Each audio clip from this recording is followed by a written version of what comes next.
तो हम लोग आगे एक नए वीडियो पे और आज हम लोग देखने वाले हैं बिहार बोर्ड क्लास 12 एग्जाम 2025 के लिए बायोलॉजी का बहुत इंपॉर्टेंट क्वेश्चन। और मैं बता दूं कि आज का क्लास इतना ज़्यादा इंपॉर्टेंट होने वाला है क्योंकि आज के क्लास से 2 से 3 क्वेश्चन तो एग्जाम में रहेंगे ही रहेंगे।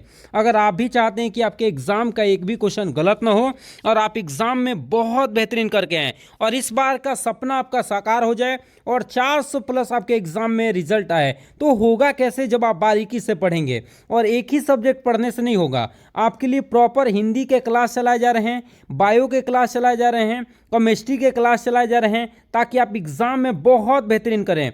और यही अगर बेहतरीन करना है तो अभी मेरे चैनल को सब्सक्राइब कर लीजिए और प्रतिदिन पढ़ते हुए चलेंगे तो आप बहुत बेहतरीन करने वाले हैं और उतना बेहतर करने वाले हैं जितना खुद से वादा नहीं है। और मैं बता दूं कि आप लोग के लिए मैं सब्जेक्टिव क्वेश्चन लाया हूं, जिसमें आप लोग को इसके पहले वाले वीडियो को देखा होगा तो इसमें ये बहुत सारे क्वेश्चन आप लोग को बताया गया था। जैसे आप लोग को बताया गया था क्या कि असंगत जनन किसे कहते हैं, जो कि एग्जाम में 2025 में आने के चांसेस बहुत ज़्यादा है। इसके बाद बताया था बहुभ्रूणता किसे कहते हैं, ये भी आप लोग को बहुत बारीकी से एक्सप्लेन कर चुका हूँ। उसके बाद मैं एक्सप्लेन किया था आभासी फल या इसी को बोलते हैं मिथ्या फल, मैं डिटेल इसके बारे में पढ़ाया हूँ। इसके बाद क्या पढ़ाया था वास्तविक फल किसे कहते हैं, ये भी बारीकी से डिटेल में पढ़ा चुका हूँ। अगर पिछले वीडियो को नहीं देखा है तो सबसे पहले देख कर आइए। और उसके बाद ये पढ़ाया था अनिषेक जनित फल किसे कहते हैं, ये भी मैं बारीकी से पढ़ाया था।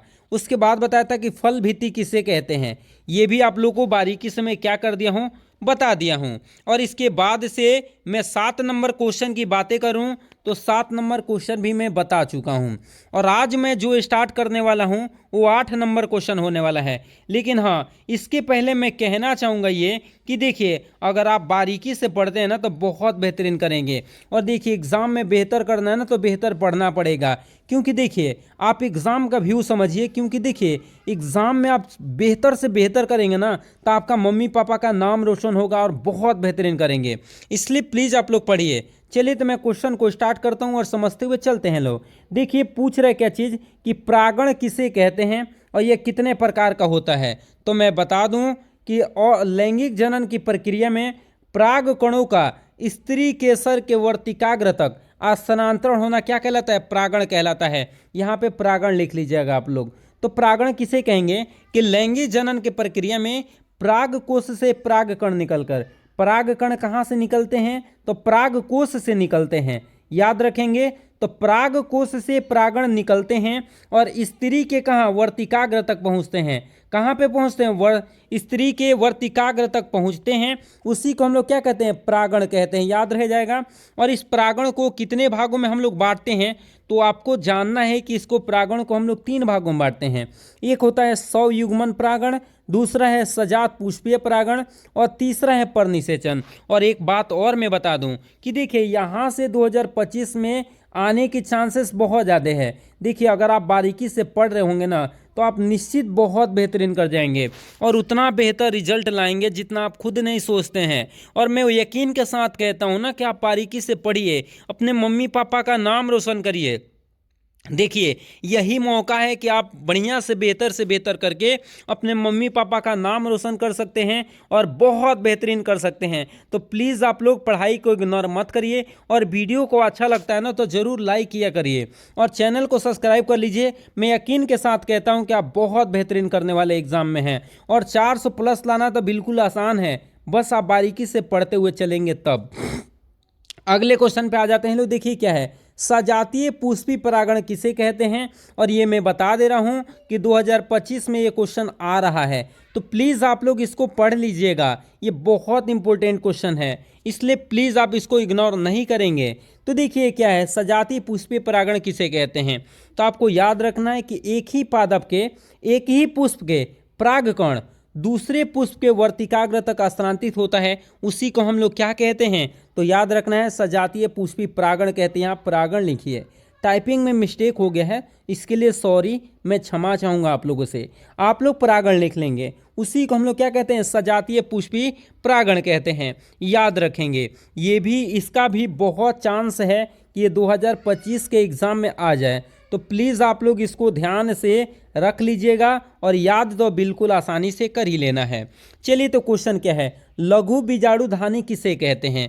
तो मैं बता दूं कि एक पराग मात्र कोशिका से अर्धसूत्री विभाजन, यहाँ पे अर्ध लिख लीजिएगा, अर्धसूत्री विभाजन द्वारा लघु बीजाणुओं के निर्माण की प्रक्रिया को क्या कहते हैं, लघु बीजाणुधानु कहते हैं। देखिए मात्र कोशिका से, एक पराग मात्र कोशिका से अर्धसूत्री विभाजन द्वारा लघु बीजाणु के निर्माण की प्रक्रिया को हम लोग क्या कहते हैं, लघु बीजाणुधानी कहते हैं। और ये बहुत इंपॉर्टेंट क्वेश्चन है और जिसका चांस है कि एग्जाम में आए, इसलिए प्लीज़ आप लोग अध्ययन अच्छे से करिए और अच्छे से करेंगे तो बहुत बेहतरीन करेंगे। अगला क्या है, सहोपकारिता किसे कहते हैं। सहोपकारिता किसे कहते हैं, तो देखिए मैं बता दूं कि वैसा पारस्परिक क्रिया है जिसमें दो जाति होते हैं और दोनों जातियों का क्या होती है, लाभ होती है। देखिए जैसे मैं बता दूं कि कवक होता है, ये कवक लिखिएगा, कवक और उच्च कोटि के पादप। कौन, उच्च कोटि के जो पादप होते हैं, याद रखेंगे उच्च कोटि के पादप जो होते हैं उनके जड़, ये दोनों आपस में संबंध बनाता है। तो ये निर्माण करता है किसका, माइकोराइजा का निर्माण करता है। किसका, माइकोराइजा का निर्माण करता है। लिख लीजिएगा किसका, माइकोराइजा का, या इसी को हम लोग बोलते हैं क्या चीज, कवक मूल। और ये माइकोराइजा ऐसा संबंध होता है कि जिसके कारण ये दोनों के बीच, और इसमें दोनों का लाभ होता है। कवक को रहने के लिए सुविधा प्रदान हो जाता, मिल जाता है, रहने का जगह मिल जाता है और उच्च पादप के लिए भी लाभदायक हो जाता है। एक और बेस्ट एग्जाम्पल देता हूँ, ये तो आपको याद ही रखना है माइकोराइजा। इसके साथ साथ एक और उदाहरण देता हूँ, ये कवक के लिए, कवक हो गया और इसके साथ साथ जब इसमें संबंध दर्शाता है कौन सा, आप लोगों ने सुन रखा होगा, शैवाल। कौन सा, कवक और शैवाल जब संबंध बनाते हैं तो उसको हम लोग बोलते हैं लाइकेन। ये दोनों के संबंध को हम लोग किस नाम से जानते हैं, तो लाइकेन के नाम से जानते हैं, याद रखेंगे। और ये लाइकेन जब संबंध बन जाता है, कौन सा संबंध, लाइकेन जब संबंध बन जाता है तो देखिए कवक को तो रहने का जगह मिल गया, ठीक है, और इसके लिए क्या, शैवाल के लिए भोजन तैयार कर देता है। ये बहुत ज़्यादा, ये भी इंपॉर्टेंट याद रखना है कि कवक और शैवाल जब संबंध बनाते हैं तो उसको हम लोग क्या बोलते हैं, लाइकेन बोलते हैं।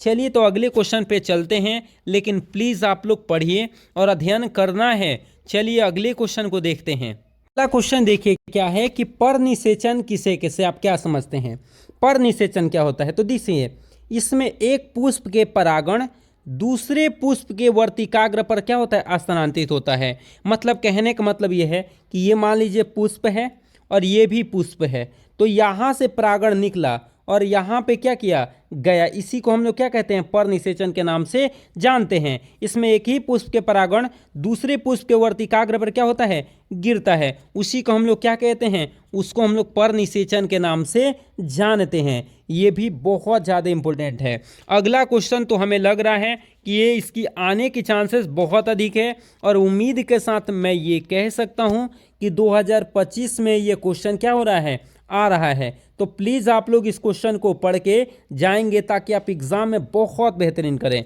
तो चलिए क्वेश्चन क्या दे रखा है, इसको पढ़ते हैं। क्वेश्चन दे रखा है कि स्वपरागण तथा पर परागण में अंतर स्पष्ट करिए। जो स्वपरागण होता है और पर परागण होता है उसमें क्या बताना है, हम लोग को अंतर बताना है। तो देखिए यहाँ पे स्वपरागण लिखा गया है और यहाँ पे पर परागण लिखा गया है। तो मैं बता दूं कि पहले बता दूं आप लोग को उसकी स्वपरागण किसे कहते हैं। तो देखिए इसमें पराग कणों का स्थानांतरण एक ही पुष्प में होता है। जब क्या होता है, जब पराग कणों का स्थानांतरण एक ही पुष्प में होगा तो उसको हम लोग स्वपरागण बोलेंगे। और इसमें जब पराग कणों का स्थानांतरण दो भिन्न पुष्पों के बीच होती है, मतलब देखिए एक पुष्प है, इसी से परागण निकला और इसी में गिर गया, इसी के पराग कोश में गिर गया, तो उसको हम लोग क्या बोलते हैं, स्वपरागण बोलते हैं। और ये पुष्प है और ये दूसरा पुष्प है, यहाँ से परागण निकला और यहाँ पे पहुँचा, तो इसको हम लोग क्या बोलते हैं, इसको बोलते हैं पर परागण बोलते हैं। क्या बोलते हैं, पर परागण, ध्यान रखेंगे। और मैं बता दूं कि देखिए इसमें परागकणों की संभावना अधिक होती है। ये एक ही पुष्प से निकल रहा है परागकण और इसी पे गिर रहा है, तो इसमें होने की चांसेस क्या होती है, परागण की क्रिया होने की संभावना बहुत अधिक होती है। लेकिन इसमें परागण होने की संभावना कुछ कम होती है। क्यों कम होती है, क्योंकि परागण देखिए क्या होता है, यहाँ से निकलता है तो यहाँ जाना होता है, तो कहीं हो सकता है बीच में गिर भी जाए, समझ रहे ना, यहाँ पे मात्रा पहुँचे लेकिन कम पहुँचे, तो उस स्थिति में क्या रास्ते में गिर भी सकता है। तो इसीलिए परागकण की संभावना इसमें क्या होती है, इसमें परागकण की संभावना कम होती है। अगले पे आ जाते हैं लोग कि देखिए क्या है इसमें, क्या इसमें पौधे उत्पन्न की गुणवत्ता कम होती है लेकिन इसमें नए पौधों की गुणवत्ता अधिक होती है। लेकिन एक बात और मैं बता दूं कि इसमें लक्षण वही रहता है विद्यमान, नए लक्षण की उत्पत्ति नहीं होती है, याद रखेंगे, नए लक्षण उत्पन्न नहीं होते हैं, लेकिन इसमें नए लक्षण भी आते हैं। इसमें लक्षण जो होते हैं वो नए नए आते हैं। रीजन क्या है, क्योंकि देखिए आसानी से जब एक पुष्प दूसरे पुष्प से मिल रहा है तो क्या होता है, नया लक्षण तो बनने ही बनने वाला है। इस बात को क्या करेंगे, याद रखेंगे। और जितने भी क्वेश्चन मैं बताया हूँ ये सब के सब इम्पोर्टेंट है और हमें उम्मीद है कि आप लोग पढ़ेंगे और बेहतर करेंगे। लेकिन हाँ, वीडियो को अच्छा लगा होगा तो प्लीज़ आप लोग लाइक कर देंगे। एक लाइक से हम लोग को बहुत मदद मिलती है, तो प्लीज़ लाइक करना नहीं भूलेंगे। चलिए तो मिलेंगे अगले वीडियो में। आप लोग पढ़ते रहिए, बेहतर करते रहिए। जय हिंद।